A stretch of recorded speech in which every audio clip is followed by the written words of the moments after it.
Welcome back to my channel. কেমন আছে সবাই? আশা করছি সবাই খুব ভালো আছে, সুস্থ আছে। আমিও খুব ভালো আছি, সুস্থ আছি।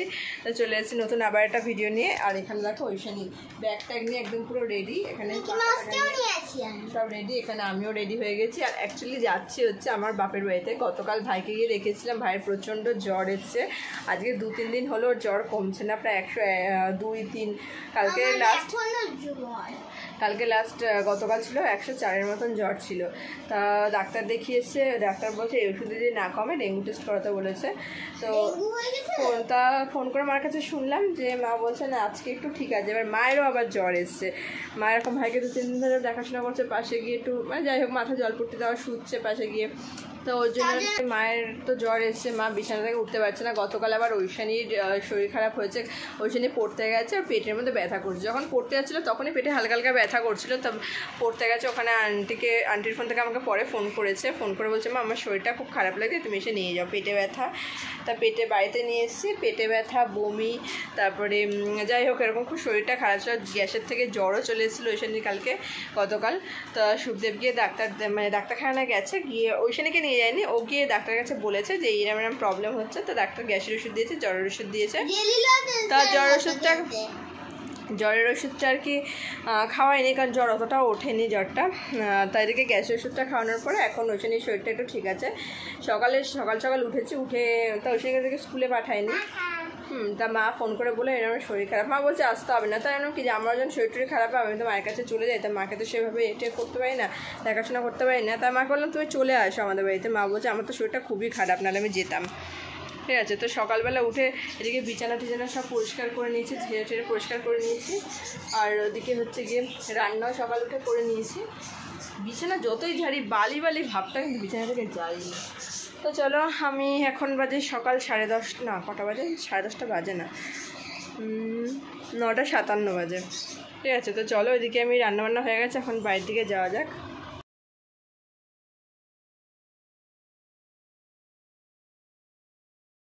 তো চলে এসেছি আমি বাড়ি। আর বাড়ি আসার পর দেখি কি মা আর কি তরকারি কাটা হয়ে গেছে। তাই মাকে বললাম যে তুমি যাও, তুমি কি রেস্ট নাও। তো আমি এদিকে রান্নাবান্না সব করে নিচ্ছি। তো এখানটাতে আমিও রান্নার কাজে লেগে পড়েছি। আর এখানটাতে প্রেশার কুকারে সিদ্ধ দিচ্ছে, কুমড়ো শাকটা করা হবে, ডাল দিয়ে করবে। মা বলছে মটর ডাল না কি আছে, মটর ডাল দিয়ে কুমড়ো শাক দিয়ে করবে। আর এখানটাতে আলু আর পটল কেটে নিয়েছে। তো এগুলো হচ্ছে হবে, মাছের ঝোল হবে, আলু আর পটল দিয়ে মাছের ঝোল হবে, তেলাপিয়া মাছের ঝোল। আর এখানটাতে হচ্ছে পেঁয়াজ কুচিয়ে নিয়েছি। আর এখানে একটা ম্যাগি রয়েছে, কারণ আমি সকালে বাইরে থেকে যখন এসেছিলাম না কিছু খেয়ে আসিনি।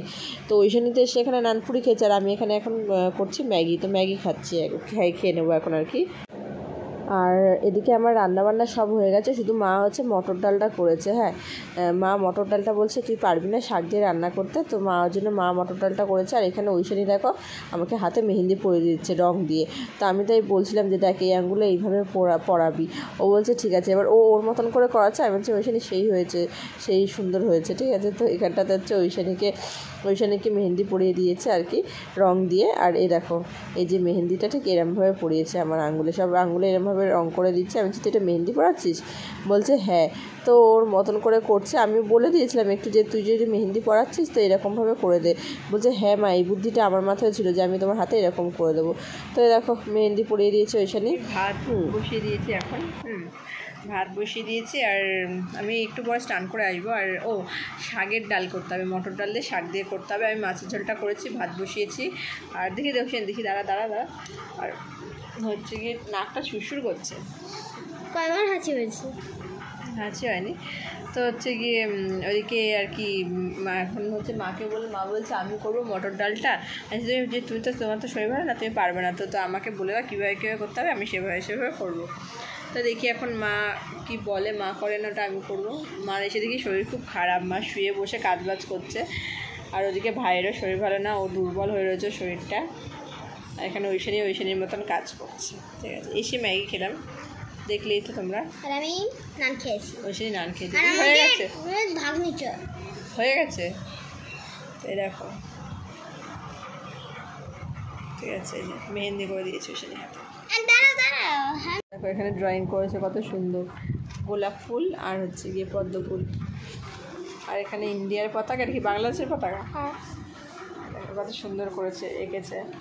ওইখানে কিন্তু আঁকা শেখে না, তাও না আঁকা শেখে বেশ ভালো আঁকতে আমি পারে। যেন রতে গেছিলাম সেটা ওই আরেকটা, বাড়িতে, তারপর মিকি মাউস ওইখানেই গেছিলাম।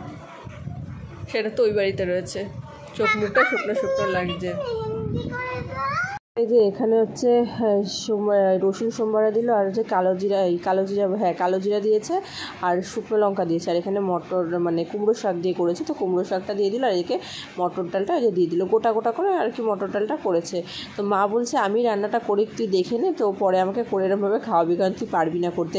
আর সত্যি আমি কখনো পারিনি, মানে করিনি আর কি, জিনিস মানে মটর ডাল দিয়ে এরকম শাক দিয়ে করিনি, তবে চেষ্টা করলে অবশ্যই পারবো। আর এখানটাতে দেখো এখন ঐশানী জল নিয়ে খেলছে, আর এই যে এখন এখানে দুপুরের খাবার নিয়ে চলে এসেছি। এখানে ডিমের অমলেট, ওখানে বড়া ভাজা, আর এখানে মাছের ঝোলালু। কী হয়েছে বলো তো, মাছটা আমি খাইনি, ঠিক আছে, আমি ডিম খেয়েছি। মাকে বলছি আমি মাছ খাবো না, আমি ডিম ভেজে আমি ডিম খেয়ে নিয়েছি, ঠিক আছে। তো আমার মতন কে এরকম মাছ আমি জানি না, যে যারা মাছ মাংস থেকে ডিমটা বেশি ভালোবাসে, এটা কিন্তু সত্যি সত্যি মাছ মাংস থেকে আমি ডিমটা বেশি ভালোবাসি। আমার তো মনে হয় আমি সেই প্রথম মহিলা যার মাছ মাংসের থেকে ডিমটা বেশি ভালো লাগে। তো মাছটা আমি বলছি, মাকে বলছি মা আমি খাবো না, আর মা তো খেতেই পারছে না, আমি ওকে ডিম ভেজে একটা ডিমের অমলেট করে খেয়ে নিয়েছি, আর মাকে ভাত দিয়ে দিয়েছি। মা খেতেই পারছে না, মার শরীরটা খুবই খারাপ। আমি মাকে বারবার করে বললাম মা যাও গিয়ে ডাক্তার দেখিয়ে আসো, ঠিক আছে। আর এখন মায়ের এসছে আবার জ্বর, এখন বাজে বিকেল 4:30। তো আমি ভাইকে বললাম যে ভাই তুই যাবি না ডাক্তারখানা, আমি নিয়ে যাবো। ভাই বলছে দিদি তুই বাড়িতে থাক, যেহেতু ওইখানে একা রয়েছে, তো ভাই বলছে আমি নিয়ে যাচ্ছি। ভাইয়েরও তো শরীরটা ভালো না, খুবই দুর্বল রয়েছে। তো এই জ্বরটা এরকমই, মানে কী বলতো, জ্বরটা হলে না সহজে কমতে চায় না, একদম দুর্বল করে দেয়। বাজে বিকেল 5টা, আর আমি স্নান করে এসেছি, অনেকক্ষণ হয়েছে স্নান করে এসেছি, ঠিক আছে। সিঁদুরটা পরা হয়নি, সিঁদুরটা পরে নিতে হবে। তো মাকে ভাই নিয়ে গেল ডাক্তারখানা, কারণ মায়ের শরীরটা খুবই খারাপ, মায়ের আবার জ্বর এসছে। যাতে ভাই বলছে দিদি তুই চলে যা, জ্বরটা তো ছোঁয়াছে জ্বর। এবার ভাই যদি ঠিকঠাক থাকতো কোনো প্রবলেম ছিল না, কারণ ওরও তো শরীরটা খুব খারাপ। এবার এই অবস্থায় দেখলাম, দেখে এরকম চলে যাওয়া যায়, কেমনটা নিজেরই কেমনটা লাগছে। যাই হোক, আমি দেখি আজকের দিনটা থাকি। ডাক্তার আমার কাছে যাওয়ার কথা বলছিল, তো আমি বললাম তো আমি এদিকে গোছানো মানে যা যা আছে, মানে জামা কাপড় ধোয়া টোয়াগুলো সব করে নিই, তুই এটা নিয়ে যা, ঠিক আছে। তো ও নিয়ে গেছে। এদিকে আমি জল ভরলাম, জামা কাপড় দুটো ছিল, এটা কেচে দিলাম, বিছনা ঝাড় দেবো, বিছনা পরিষ্কার করবো। আর ঐশানী গেছে হচ্ছে মিষ্টিদের বাড়িতে, ঠিক আছে। কী অবস্থা, মন মেজাজ সত্যি খুব খারাপ লাগছে, কারণ একটা মানুষ অসুস্থ থাকলে, আর মা হচ্ছে কী বলতো, মানে মা বিছানায় পড়া মানে একদম পুরো সংসারটা একদম ইয়ে হয়ে যাওয়া, কারণ আমাদের সংসারে মাই তো সব কিছু, ঠিক আছে। যাই হোক, সেরকম করার কেউ নেই। ভাই করে, মিথ্যা কথা বলবো না, ভাই করে। মায়ের যখন করোনা হয়েছিল সেই টাইমটা ভাই প্রচুর হেল্প, মানে প্রচুর ইয়ে করেছিল, মাকে সাহায্য করেছিল। সাহায্য বলতে কি, মানে প্রচুর দেখাশোনা করেছিল, কোনটা কি লাগবে, কখন কি করে দিতে হবে কি না হবে, সব কিছু ওই দেখাশোনা করতো মায়ের। তো এবার ওরও তো শরীরটা দুর্বল, তো দেখি আমি আজকের দিনে ওই সাইডে পড়া থাকে, পড়া আছে, স্কুল আছে, এবার রোজ তো আর আজকে আমার পড়তে যেতে পারলো না, তখন রোজ তো আর পড়া স্কুল কামাই করা যাবে না। দেখি কী হয়। তো চলো আমি আগে বিছানাটা পরিষ্কার করে নিই, ঠিক আছে। এই ঘরে বিছানাটা পরিষ্কার করে নিই, ভাইয়ের ঘরে বিছানাটা ঝেড়ে পরিষ্কার করে নেবো, তো তারপরে আবার তোমাদের সাথে কথা হচ্ছে। তো চলো দেখতে থাকো, আর সঙ্গে থাকো।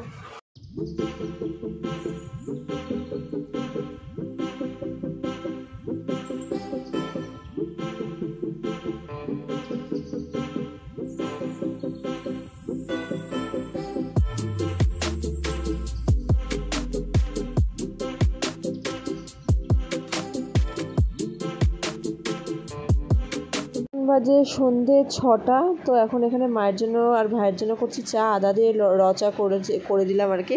তা মা বলছে একটু চা করে দিবি, মা ডাক্তারখানা থেকে এসছে, তো শরীরটা খুবই খারাপ, আরও বেশি খারাপ লাগছে। তা এখানটাতে হচ্ছে কি ঐশানী রয়েছে দেখো, আর ঐশানীর হাতে না একটা পিঁপড়া কামড় দিয়েছিল। সমস্যা বলে ডাক্তার দেখিয়েছে, ডাক্তার বলতে সেরকম ভেতরে জ্বরটা আছে, খুব যে মানে জ্বরটা সেরকম না, মানে 101 কি 102। তো এখানটাতে 102, ডাক্তার মা বলে 102, তবে শীতে কাঁপাচ্ছে আর শরীরটা একদমই দুর্বল হয়ে গেছে। জ্বরটা হলে ওরকমই, শরীরটা না খুবই দুর্বল হয়ে যায়, মানে সহজে, মানে 3-4 দিন ধরে আজকে ভাইয়ের শরীর খারাপ। তো কি বলবো, আর এই যে এরকমভাবেই চলছে আর কি। তো এখানটাতে এখন মা হচ্ছে সে যে শাড়ি পরে গেছিলো ডাক্তারখানায়, সেই শাড়ি পরেই বসে রয়েছে, কারণ হচ্ছে গিয়ে মা বলছে আমার শাড়ি ছাড়তে ইচ্ছা করছে না, হচ্ছে শাড়িটা ছেড়ে নাইটিটা পরো, বলছে আমার শীত করছে পারছি না আমি। তো এখানে মানে মা হচ্ছে গুনছিল যে কতদিনের জন্য কতদিনের ওষুধ দিয়েছে। তো এখানটাতে মনে হচ্ছে 3 দিনের আর কি ওষুধ দিয়েছে। তো দেখি তো মা তো আর কি ওষুধ খেয়ে নিল, সবকটা ওষুধ রাত্রিবেলা খাওয়ার পড়া ছিল, কিন্তু মায়ের শরীরটা এতটাই খারাপ যে এখন এই ওষুধগুলো খেয়ে নিলে, শুধু ভিটামিন ওষুধটা যেটা আছে ওটা হচ্ছে রাত্রিবেলা খাওয়ার পরে খেতে হবে। আমি বললাম যে সব ওষুধ যখন এখন খেয়ে নিচ্ছি, ভিটামিন ওষুধটা রাতের জন্য রেখে দাও, রাতে খেয়ে নিও। আর এখানে রয়েছে ঐশানী, ঠিক আছে। তো এই কালকে হচ্ছে বাড়ি চলে যাবো, কারণ ঐশানী হচ্ছে সামনের মাসে পরীক্ষা, 2 দিন, এই সপ্তাহে 2 দিন স্কুল কামাই অলরেডি হয়ে গেল।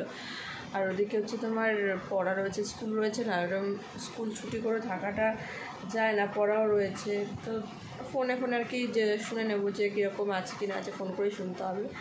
হ্যাঁ, তো ফোন করে শুনতে হবে, এছাড়া কোনো উপায় নেই, কারণ আমি থাকতে পারবো না, রোজ রোজ স্কুল পড়াগুলো খুব কামাই হচ্ছে। তাই তো চলো তাহলে আজকে আমাদের ভিডিওটা এখানে শেষ করছি। দেখা হচ্ছে খুব তাড়াতাড়ি নতুন আবার একটা ভিডিও নিয়ে। সবাই খুব ভালো থাকো, কারণ জ্বরটা ঘরে ঘরে সবার হচ্ছে। আর একবার যদি মানে জ্বরটা একজনের হলে তো সবার বাইরে যেতে হচ্ছে। সবাই খুব সাবধানে থেকো তোমরাও। তো আজকে আমাদের এখানে তোমাদের সঙ্গে টাটা, বাই বাই।